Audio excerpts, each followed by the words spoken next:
സമ്പൽ സമൃദ്ധിയുടെയും ഐശ്വര്യത്തിന്റെയും വിഷുപുലരിയെ വരവേറ്റ് മലയാളികൾ. പൊൻകണിയൊരുക്കി മേടമാസപ്പുലരിയെ വരവേറ്റ് ഐശ്വര്യ സമൃദ്ധമായ ഒരു വർഷത്തിലേക്ക് ചുവടുവെക്കുന്ന സുദിനമാണ് വിഷു. കൊന്നപ്പൂവിന്റെ നൈർമല്യം പോലെ ജീവിതത്തിൽ എന്നും ഐശ്വര്യത്തിന്റെ പൊൻപ്രഭ ചൊരിയാൻ ഈ വിഷുവിനും കഴിയട്ടെ.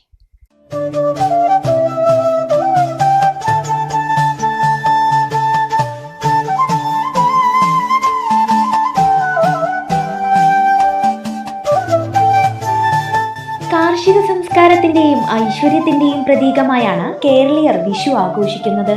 വിഷു ദിവസത്തെ ഐശ്വര്യം നിറഞ്ഞ ആദ്യ കാഴ്ച കണിയാവണമെന്നാണ് ആചാരം.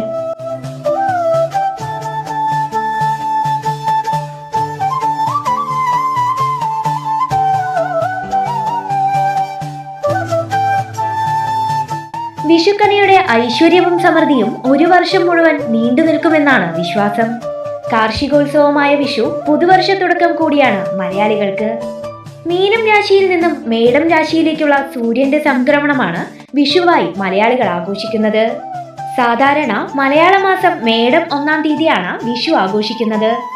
എന്നാൽ ഇത്തവണ മേടമാസം 1-ാം തീയതിയായ ഏപ്രിൽ 14-ന് ചൊവ്വാഴ്ച രാവിലെ 9:32 ഉദയാൽപരം 8:08 ചതയൻ നക്ഷത്രത്തിൽ ഇക്കൊല്ലത്തെ മേടസംക്രമം നടക്കുന്നത്.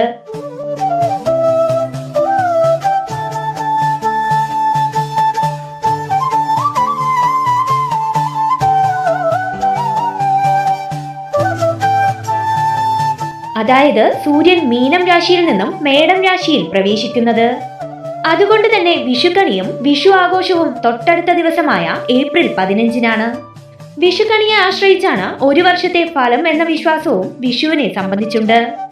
വിഷു കൈനീട്ടം, വിഷു സദ്യ, വിഷുക്കളി, വിഷുഫലം തുടങ്ങി വിഷുവുമായി ബന്ധപ്പെട്ട ആചാരങ്ങളും അനുഷ്ഠാനങ്ങളും നിരവധിയാണ്. സർവ്വ ഐശ്വര്യങ്ങളും നന്മയും നേർന്നുകൊണ്ട് മുതിർന്നവർ അനുഗ്രഹിച്ചു നൽകുന്ന വിഷു കൈനീട്ടം വാങ്ങാനുള്ള കുട്ടികളുടെ ആഹ്ലാദത്തോടെയുള്ള കാത്തിരിപ്പും വിഷുവിന്റെ പ്രത്യേകതയാണ്. വ്യത്യസ്ത വർണ്ണത്തിലുള്ള പടക്കം പൊട്ടിച്ചും ക്ഷേത്ര ദർശനം നടത്തിയും ആളുകൾ വിഷു ആഘോഷിക്കുന്നു.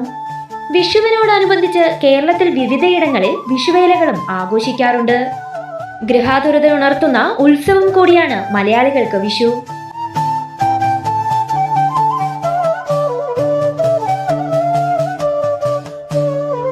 കണിത്തളികയിലെ കൊന്നപ്പൂവിന്റെ പ്രഭാവം പോലെ തന്നെ എല്ലാവർക്കും ഐശ്വര്യത്തിന്റെ പൊൻപ്രഭ ചൊരിയാൻ വിഷുവിനാവട്ടെ.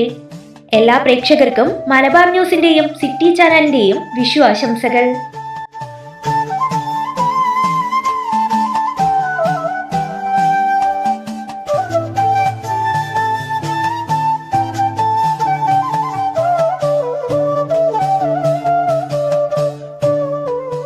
കാർഷിക മേഖലയ്ക്ക് പുത്തൻ ഉണർവേകാൻ അഗ്രികൾച്ചറൽ സെന്റർ അടയ്ക്കാവുത്തൂർ.